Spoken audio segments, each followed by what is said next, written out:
Allez, salut les amis, c'est parti pour la matinale du mercredi. Il est 9h49, on commence directement par Bitcoin sur le daily.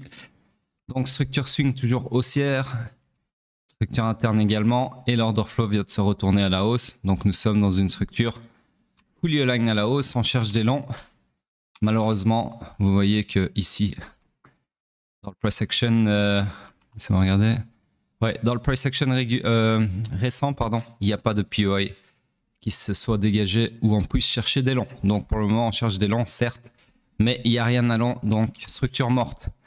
Alors par contre ce qu'on remarque c'est que au final l'ancien choc, donc qui était ici, était bel et bien un grappe de liquidité qui m'a sorti de mon short. Donc en gros si je fais un replay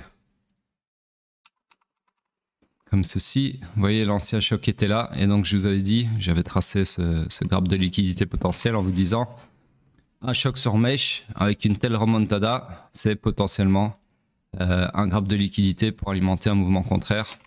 Et au final c'est ce qu'on a eu. Malgré ça j'étais resté sur un billet short parce que pour moi je suivais l'order flow et il y avait beaucoup de confluence en ce sens, notamment la poche de liquidité ici que j'ai effacée juste avant de faire la matinale, mais en gros ici je la remets, hop, voilà.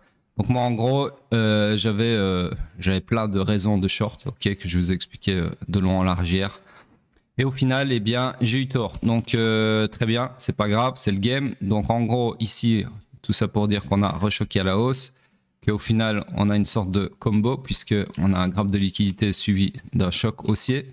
Seul bémol, c'est que le choc en question, lui aussi, s'effectuait sur mèche.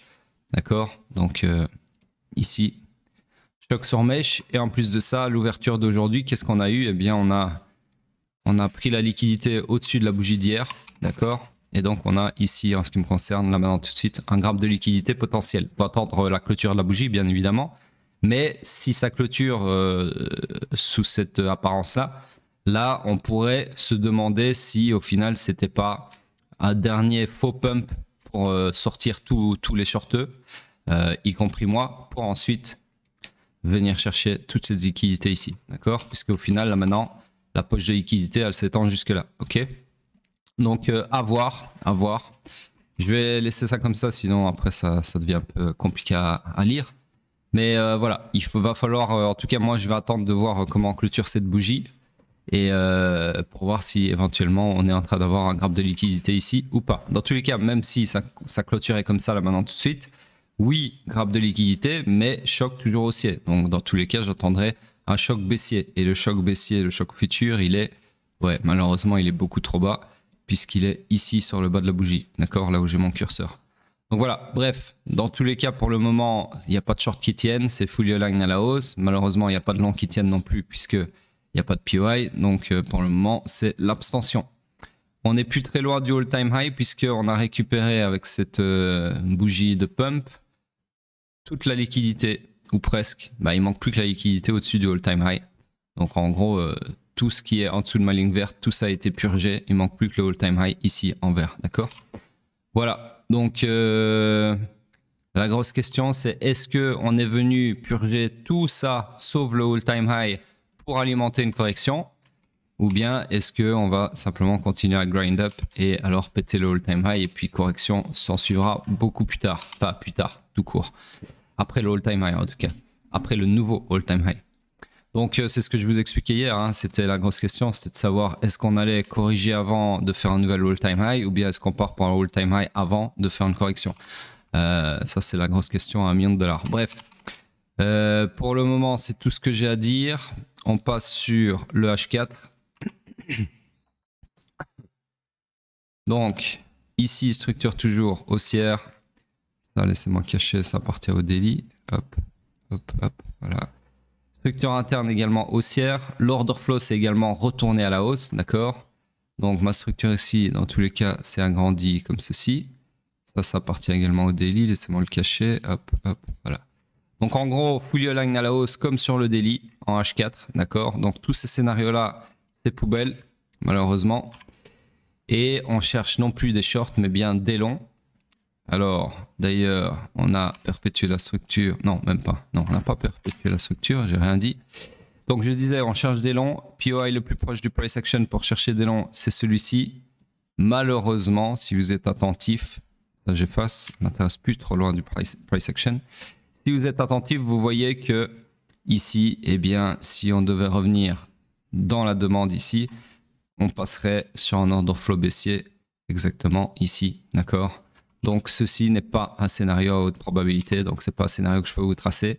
Et d'ailleurs, moi je vais clairement attendre le choc baissier ici parce que pour moi, ça pourrait être le premier signe avant-coureur du scénario potentiellement bearish qu'on est en train d'avoir sur le daily. Donc si par exemple le daily, donc c'est à ça que servent l'analyse multi-time frame, d'accord? Ça nous sert à anticiper, entre guillemets, j'aime pas trop ce mot-là, mais ça nous sert à anticiper des choses sur la haute time frame, d'accord? J'ai voulu parler en franglish. Donc, ça nous sert à anticiper. Le H4 pourrait nous servir à anticiper un truc sur le daily. Donc, en gros, le truc sur le daily, c'est ce que je vous disais ici par rapport au graphe de liquidité. À savoir, ceci est potentiellement un graphe de liquidité pour alimenter un mouvement baissier. Malheureusement, le point de choc baissier, il est beaucoup trop loin. Donc, le temps qu'on confirme qu'on est bien sur ce scénario crapuleux, eh bien, le point de choc sera beaucoup trop tardif, d'accord? Par contre, ce que je peux faire dans ce cas-là, c'est ce que je vous explique pour le moment, c'est me servir du choc H4, qui lui est beaucoup plus proche, puisqu'il est ici, on y est presque, pour anticiper potentiellement le scénario en daily. Alors, le problème, c'est que ce sera risqué, puisque je me sers d'un choc H4 pour anticiper un choc daily. Donc vous comprenez que c'est risqué comme approche. Mais voilà, si ça fonctionne, ça a le mérite de nous mettre avant tout le monde sur un short en daily. D'accord? Voilà, donc en gros, je disais, j'ai mis mon alarme ici sur le point de choc futur. Et donc si par exemple, on choque bas ici en H4 et que, donc il va falloir plusieurs bougies, hein, je vais vous dessiner ça potentiellement, hein, ce que j'attends. Enfin, ce que je surveille, c'est pas ce que j'attends. Pour le moment, j'attends rien du tout. On est foulé haussier sur le daily et le H4.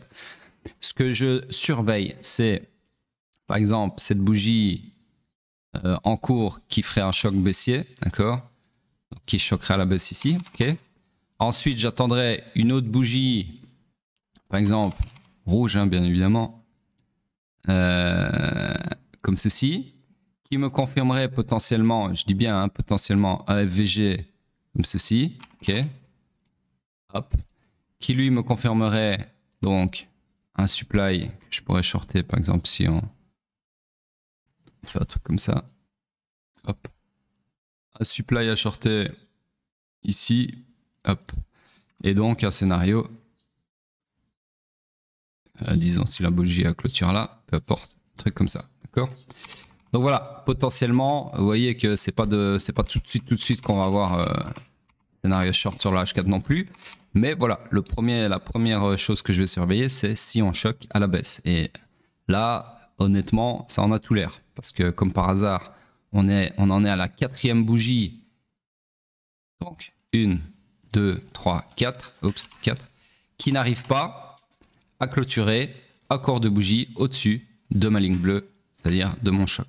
Okay, donc là, on a clairement un order flow qui n'arrive pas à prendre. Okay, il est haussier, techniquement parlant. Dans l'absolu, il est haussier, mais il n'est pas aussi pertinent que s'il avait été haussier avec un corps de bougie. D'accord? Donc voilà. C'est tout pour le H4 pour le moment. Donc structure morte également sur le H4. Donc là, vous avez quand même une petite puce à l'oreille quand vous avez des structures, enfin pas des structures, des order flow qui sont haussiers, mais sur mèche et qui en plus de ça ne laissent pas de POI pour chercher des longs. C'est souvent entre guillemets, des faux chocs, d'accord? Et ici, pareil, order flow haussier, mais qui ne laisse pas de POI pour chercher des longs, d'accord? Puisque celui-ci nécessitera un retournement de l'order flow à la baisse. Donc du coup, moi personnellement, avec mon expérience, je peux vous dire que ça me met la puce à l'oreille. En tout cas, c'est la porte ouverte à un graphe de liquidité et un retournement de l'order flow à la baisse, ok? Enfin, un retournement ici. Voilà, bref, on verra. De toute façon, pour le moment, tout ça, ce n'est que des spéculations. Là, tout de suite, maintenant, on est bel et bien haussier. Sur ce, le M15, qu'est-ce qu'il a fait, lui? Pour me sortir de mon short, forcément, il s'est perpétué à la hausse, d'accord? Donc, du coup, ici, on a eu, je raccourcis ça, un nouveau BOS comme ceci. comme ceci. Nouvelle structure qui se rapte ici, donc ça c'est la bonne nouvelle. Qui devient, oups, non, voilà. Qui devient, laissez-moi regarder, hop, comme ceci. Alors j'ai ma session qui commence, donc je dois peut-être mettre pause à un certain moment. Je vais le faire maintenant parce que je dois mettre 2-3 alarmes. Donc j'efface d'abord ceci qui m'intéresse plus. Hop, ceci non plus. Tout ça, ça appartient à l'ancienne structure. Je récupère mon POI là, je mets pause et j'arrive. Voilà, donc pour le M15, du coup, structure swing haussière, structure interne. Éventuellement, on peut en avoir une comme ceci. Hop, ensuite retournement, laissez-moi regarder. Tac, tac, retournement à la baisse ici, d'accord. Donc structure interne baissière, order flow baissier, nous sommes dans le iron initial du swing pullback, d'accord. Donc on cherche des shorts pour le moment. Le POI le plus proche du price action pour chercher des shorts, c'est tout simplement celui-ci. Je vais raccourcir ça un peu comme ça. Hop. Donc là tout de suite maintenant vous pourriez chercher des shorts comme ceci, ok. Voilà donc pour Bitcoin, on passe sur le pétrole. Je regarde si j'ai bien enlevé le pause. Ouais, ok. Donc pétrole en DI. Ah, on a enfin à valider 2 scénarios. Donc en invalidant, en transperçant cette supply ici et celle-ci, eh bien on se débarrasse de ces 2 scénarios. Il ne reste plus qu'un scénario qui est toujours valide, puisqu'on est toujours fully aligned à la baisse, on cherche toujours des shorts. Et le dernier POI à short, c'est celui-ci. Okay, tout simplement, on passe sur le H4. Sur le H4, donc toujours haussier en swing. Structure interne, laissez-moi regarder. Toujours baissière, d'accord. Ici, par contre, on a eu une mission échouée, pas une mission échouée, un grab de la liquidité au-dessus du strong high interne. Hop. Et l'order flow est haussier. Donc ici, d'un côté, vous avez une figure plutôt bearish dans ce cas-ci, puisque la structure interne qui est baissière a fait son high pullback dans son intégralité, donc maximum jusqu'au strong high interne, mais elle a été le sweeper aussi. D'accord. Donc en général, quand un strong high ou strong low, hein, peu importe, se fait sweeper, eh bien souvent c'est bearish dans ce cas-ci ou bullish dans le cas de figure où c'est une structure haussière. D'accord. Sauf que ici, donc ce que je vais vous dire, c'est que ceci, c'est très bearish, sauf que ici, on a en opposition un order flow qui lui est toujours haussier, d'accord. Alors certes, il est sur mèche, mais il a le mérite d'exister. Donc là, vous avez en gros 2 confluences qui s'opposent. Mais bon, si on prend la structure, on a une structure baissière dont le strong high s'est fait sweeper, d'accord. Donc ça, c'est quand même 2, chez moi en tout cas, contre une confluence, d'accord. Donc ça, une confluence bearish. Une confluence bullish et 2 confluences bearish. Ok, en tout cas, dans mon livre. Sur ce, les scénarios ici, dans tous les cas, vu qu'on a invalidé le supply ici, ces scénarios-là et retourner l'order flow, bien évidemment, ces 2 scénarios-là s'annulent. Et on cherche désormais des longs. Là, tout de suite maintenant. D'accord. Donc, ici, ça tombe bien, on a un POI et qui est une demande qui a été confirmée. C'est moi juste. Ouais. Hop. Ici. Alors, si je veux être précis, bon, je finis ce que je dis d'abord. Hop. Donc, en gros, ici, je peux vous tracer un scénario comme ceci. Et la target, ça serait l'accomplissement de la destinée swing, puisque la structure swing, elle est haussière. D'accord. Donc, c'est ça que je voulais vous dire maintenant. C'est que si je reviens à mon 2 contre 1, là, j'avais dit structure interne baissière plus sweep du strong high interne. Donc ça, c'est 2 confluences bearish contre une confluence qui est l'order flow haussier bullish. Sauf que si je veux être complet, que j'inclus la structure swing dans mes confluences, dans mon jeu de confluence, la structure swing, elle est bullish, d'accord. Et du coup, on pourrait se dire que ce choc-là, c'est pour favoriser l'accomplissement de la destinée, c'est-à-dire le run du weak high ici, d'accord. Donc du coup, ça ferait 2 contre 2.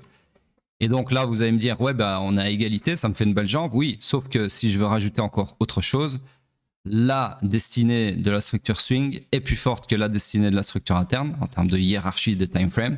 Du coup, ici, je pourrais dire que c'est 2 contre 3 ou 2,5, peu importe le score que vous donnez à ce genre de confluence. Mais voilà. Donc en gros ici, ce qui était clairement bearish au final n'est plus si bearish que ça, puisque au final la structure interne qui est baissière pourrait fermer sa gueule et se retourner à la hausse pour favoriser l'accomplissement de la structure swing qui elle est en train de partir vers son weak high. Vous comprenez ce que je dis? Si pas, c'est pas grave. Les élèves en tout cas, vous devez avoir tout compris. Oups, je remets mon scénario. Sur ce, voilà donc le scénario pour le moment qu'on pourrait exploiter. On passe donc sur le M15. Alors, le M15 va nous donner encore un peu plus d'informations. C'est moi juste cacher ceci. Il n'appartient pas au M15. Merde, je me suis trompé. Ouais, si, c'est juste. Voilà. Donc, le M15, lui, qu'est-ce qu'il a fait? Ok, il n'a pas clôturé. Donc, on est toujours dans la même structure qui est baissière. Donc, le M15 ne s'est pas encore retourné à la hausse. Il n'est pas obligé de le faire. Par contre, sa structure interne, elle, s'est perpétuée à la hausse ici, comme ceci. Et l'order flow est bien évidemment aussi. Donc on est dans le high run initial du swing pullback, d'accord? Et on cherche donc des longs. Oups. Je récupère ça. Hop. Donc le POI le plus proche du price action qui ne nécessitera pas de retournement d'order flow, c'est celui-ci. Et ça tombe bien, il est imbriqué dans mon POI H4. Donc là, c'est un niveau très HP pour chercher des longs. D'accord? Donc par exemple, comme ceci. Voilà donc pour le pétrole, on passe sur Hype. Hype en daily. Hop. Donc sur Hype ici, toujours fully aligned à la hausse, toujours du surplace. On cherche toujours des longs, mais toujours rien à long, toujours dans une structure morte. On passe sur le H4. Ah bah oui les amis, quand il n'y a rien à dire, on va pas s'éterniser pour meubler la matinale, hein, ça n'a aucun intérêt. Donc en gros ici, en H4, structure swing toujours haussière, structure interne, laissez-moi regarder, toujours baissière et order flow toujours baissier. Donc on est toujours, malgré qu'il n'y ait rien à shorter comme nouveau POI, on est toujours dans ce vieux scénario baissier, d'accord, qui jusqu'à preuve du contraire est toujours en train de se dérouler, d'accord. Voilà donc pour Hype et on passe sur Bitcoin en weekly. Alors, laissez-moi regarder ici. Ouais, superbe remontada là. Franchement, mon graphe de liquidité, il peut aller se faire foutre. Puisque ça n'en est clairement plus un. Donc là, pour le moment, remontada, magnifique bougie, marteau. Donc on est toujours dans l'attente de mes deux scénarios ici. Et à mon avis, la target va être atteinte. La target, elle est où? Ouais, ma target, c'est l'ancien, enfin, c'est le week high. C'est pas le all-time high. Hein. Le all-time high, il est ici. Moi, ma target structurelle, c'est le week high ici. D'accord?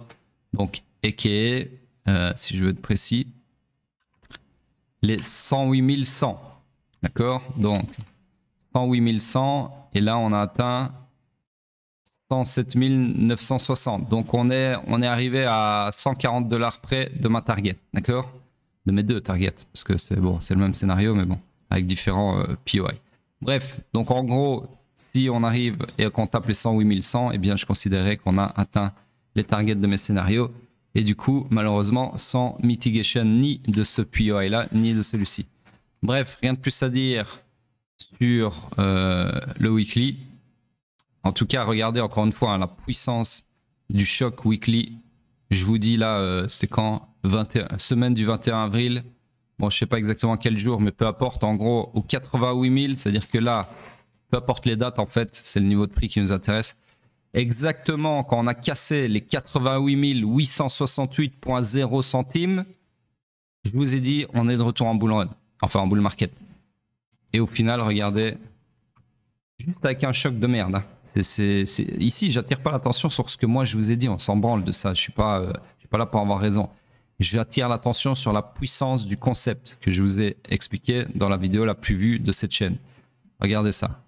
21% en combien de temps, si ça vous intéresse? En plus ou moins moins d'un mois, en gros, 3 semaines. Sur votre bike si vous aviez simplement all-in dans Bitcoin au moment où on a choqué à la hausse. C'est même pas au moment où moi je vous l'ai dit, c'est au moment où on choque à la hausse.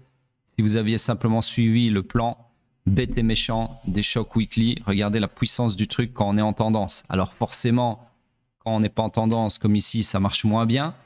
Mais au final, ce qui est important, c'est que sur la globalité, c'est extrêmement profitable comme stratégie de merde. Hein. C'est vraiment une stratégie caca pipi. Hein. Caca pipi de chez caca pipi. Franchement, il n'y a pas plus simple, il n'y a pas plus con, il n'y a pas plus facile à appliquer et c'est vachement profitable. Bon, après, il faut mettre un peu plus de sous que sur des trades normaux parce que c'est des shocks weekly, donc ça n'arrive pas toutes les 3 semaines. D'accord. Bref, donc en gros, c'est tout ce que je voulais dire sur le weekly. Qu'est-ce que j'ai mis ici dans Stoppable? Voilà, bah, je l'ai mis ici, la target. La prochaine target, vous voyez, bah, je l'ai mis en plus. Et ça a été tracé en temps et en heure. Hein. Donc, c'est-à-dire choc haussier, l'order flow est maintenant haussier et qu'est bull market jusqu'à preuve du contraire. La prochaine target structurelle serait le week high, donc ici au 108 100. 108 100, ouais. Donc, vous voyez, donc à partir du choc là, je savais déjà qu'on allait au 108 100. Enfin, quand je dis je, encore une fois, c'est pas moi, Somstradamus, c'est le marché, la structure qui me disait ça, d'accord? Donc, franchement, ceux qui disent l'analyse technique ça marche pas ou ta stratégie c'est de la merde, ben allez vous faire enculer, vous êtes vraiment des putains de noobs amateurs et en plus de ça, vous êtes de mauvaise foi. Ça, c'est de la mauvaise foi, hein. On peut pas dire autre chose, on peut pas vous qualifier d'autre chose. Mauvaise foi sur mauvaise foi. Bref, sur ce, on passe sur la dominance. La dominance. Bah, la dominance, rien à dire. Hein. Je vous renvoie à la matinale d'hier. Je ne vais pas répéter ce que j'ai dit hier. Donc, en gros, on attend. Sur ce, ah oui. Ben voilà, on a un gagnant, d'accord. Puisque hier, en fait, j'ai vérifié donc qui était le prochain en liste. Et au final, bah, c'était pas celui que je pensais. C'était le suivant. Donc, vu que cette personne m'avait déjà DM 2 jours avant, bah, j'ai été le trouver. Je lui ai dit, voilà, tu as gagné. Et donc, il a reçu. C'est 1 an d'abonnement gratuit à mon mentorat hier. D'accord? Voilà. Sur ce, le concours est bel et bien clôturé. Sachez que sur mon Discord, on est, laissez-moi regarder sur l'autre écran. Nous sommes présentement, petite seconde, 928. Donc, si on arrive, enfin, quand on arrivera à 1000 membres sur le Discord, alors je me tâte encore, j'avais dit que je ferais une promo, mais je vais peut-être rajouter encore une fois, alors pas 1 an, hein, parce que faut pas déconner, mais peut-être quelques mois d'abonnement, peut-être 3 mois, peut-être 6 mois. Ça dépend de mon humeur sur le moment, mais voilà, je vais sûrement rajouter ça on top. Quand on atteindra 1000 membres sur le Discord. Donc si vous regardez cette vidéo et que vous n'avez pas encore rejoint le Discord, je vous invite à le faire. Ça ne vous engage à rien, bien évidemment. C'est un Discord public, en tout cas cette section-là. Donc en gros, si vous rejoignez le Discord, eh bien vous serez en liste pour être tiré au sort pour recevoir, bien évidemment, ces quelques mois de mentorat gratuit que je vais vous donner, en plus de faire une promotion qui nécessitera également votre présence sur le Discord, puisque si vous n'êtes pas sur le Discord, vous ne serez pas notifié de la promotion en temps et en heure. D'accord? Donc en gros, rejoignez le Discord, bougez votre cul, ramenez vos potes, vos frères, vos mères, ce que vous voulez, qu'on atteigne vite les 1000 membres et qu'on puisse tous s'enjailler. Sur ce, je vous dis à plus tard.